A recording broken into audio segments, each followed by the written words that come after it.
Une balade, on va prendre la direction de la Côte d'Azur, ça vous dit? Ah oui, le soleil. Allez, on part à Cagnes-sur-Mer avec le directeur de l'Office du tourisme qui est avec nous et on va parler, effectivement, comme je vous l'annonçais dans le sommaire, de ces journées du patrimoine qui arrivent. Ce seront les 21 et 22 septembre.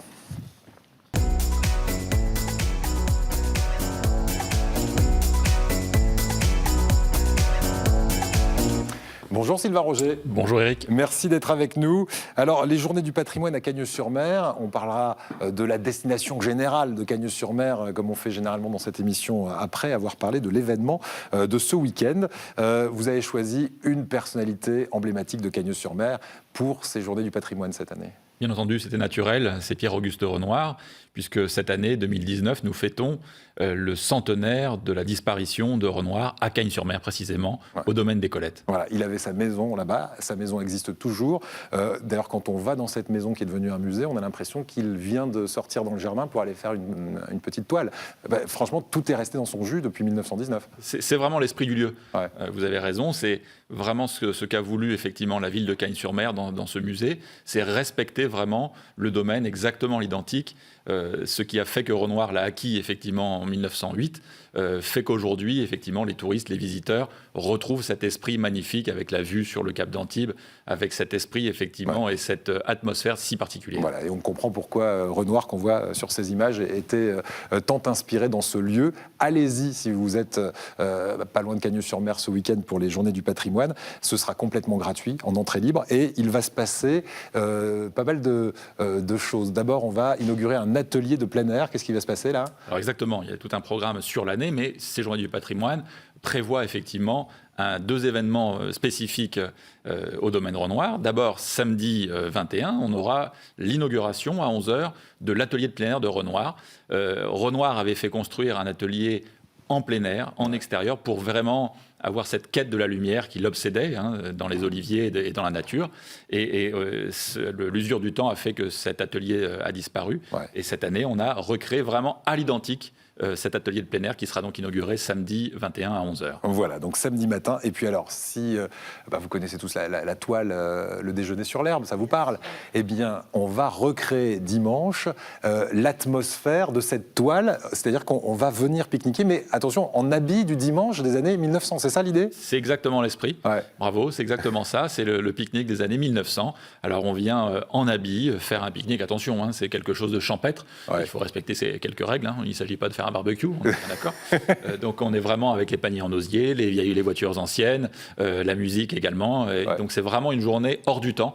Il faut vraiment venir y participer parce que c'est quelque chose de vraiment magique. On retrouve l'atmosphère des lieux au musée Renoir. Voilà, donc ça c'est l'occasion d'aller visiter cette maison de Renoir, ce musée et cet immense livret. Qui peut participer à ce pique-nique? Il faut réserver ou est-ce qu'on peut venir? Il faut vraiment venir. Le tout c'est d'être justement costumé, peu ou prou, dans l'esprit des années 1900. Et puis c'est vraiment pour toute la famille avec des jeux pour les enfants. C'est vraiment très champêtre dans ces jardins qui sont magnifiques. Allez, c'est en fin de semaine, c'est dimanche 22 à l'occasion des Journées du patrimoine. Si on vient un autre jour à Cagnes-sur-Mer, déjà c'est très animé, il faut le savoir. On commence la visite par où? Par le bord de mer? Pourquoi pas, sur cette promenade de la plage qui est maintenant célèbre, parce qu'elle est vraiment, vous l'avez dit, très animée toute l'année. Vous le voyez un petit peu en image sur les écrans, mais on a beaucoup de festivités qui s'y passent, que ce soit au printemps avec les Dimanches Malins ou en été avec Promenade en Fête. C'est quoi Dimanche Malin et Promenade en Fête? Alors Dimanche Malin, c'est vraiment la piétonisation du bord de mer. On s'adresse aux familles, aux enfants, plein d'animations gratuites. C'est vraiment le maître mot à Cagnes-sur-Mer. On fait du sport, il y a des trampolines, exactement, il y a plein de choses. Exactement, voilà, vous l'avez aussi en image. Et puis Promenade en Fête, c'est l'été. Cette fois-ci, ce sont des scènes musicales réparties sur tout le bord de mer piéton, avec des feux d'artifice tirés sur la mer, des animations aussi pour les enfants. Enfin bref, c'est vraiment la fête qui ponctue 3 fois par été ce bord de mer piéton à Cagnes-sur-Mer. Et puis Cagnes-sur-Mer, c'est un bord de mer, c'est aussi un village médiéval. On voit sur ces images, par exemple, le château-musée Grimaldi, c'est ça? Exactement, le château-musée Grimaldi qui trône, qui domine ce village médiéval lieu de Cagnes, qui est un vrai joyau, un vrai havre de paix dans le tumulte de la Côte d'Azur, qu'il faut venir visiter. janvier et le mois de septembre est idéal pour ça parce qu'en ce moment, on a encore des conditions exceptionnelles. Ouais. Il fait bon, l'eau est encore à 25 degrés et on peut vraiment profiter de tout ça avec un petit peu moins de monde. C'est vraiment la période idéale pour ça. Et puis on voit des courses en nocturne, et ça c'est l'hippodrome de la Côte d'Azur qui était à l'instant en image. Là aussi c'est j'allais dire un poumon économique et touristique fort pour vous. Oui, au lieu événementiel parce qu'il y a des meetings hippiques évidemment, c'est l'hippodrome de la Côte d'Azur, en hiver et en été, mais pas seulement. On a aussi un jumping international par exemple,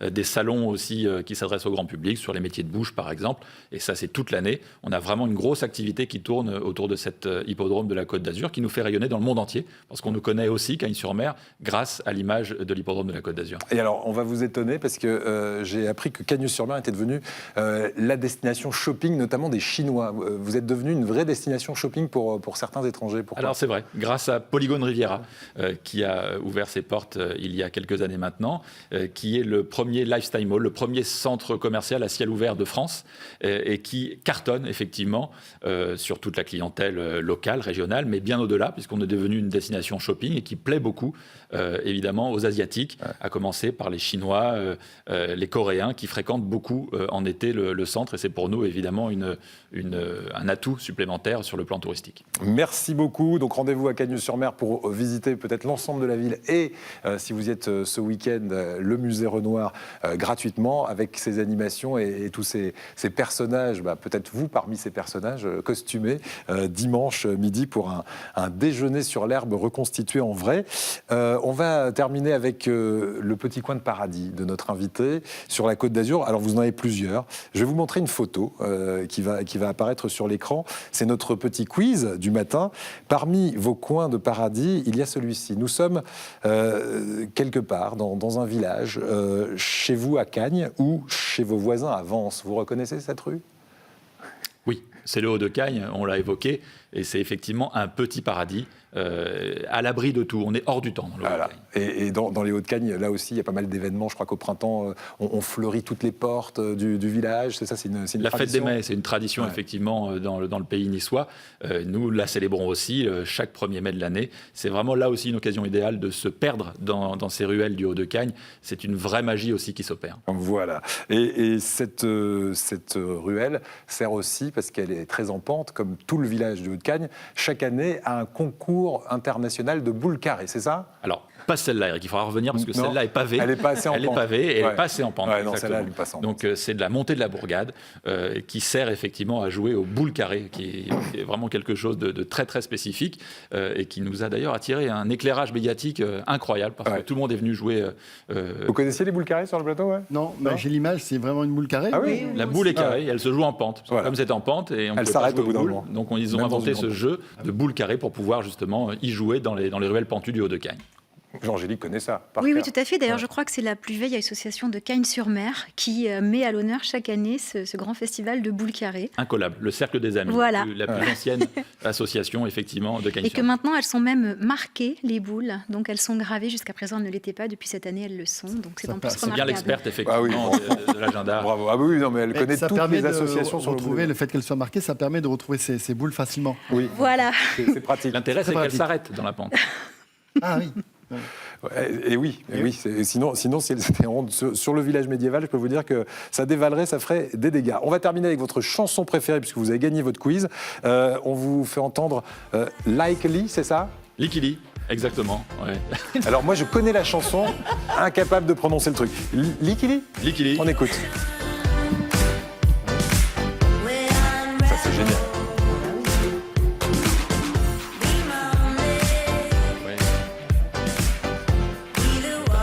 I follow rivers, je suis les rivières. Merci beaucoup Sylvain de nous avoir fait voyager et d'avoir joué les touristes dans notre région, puisque c'est aussi le but d'Ensemble c'est mieux.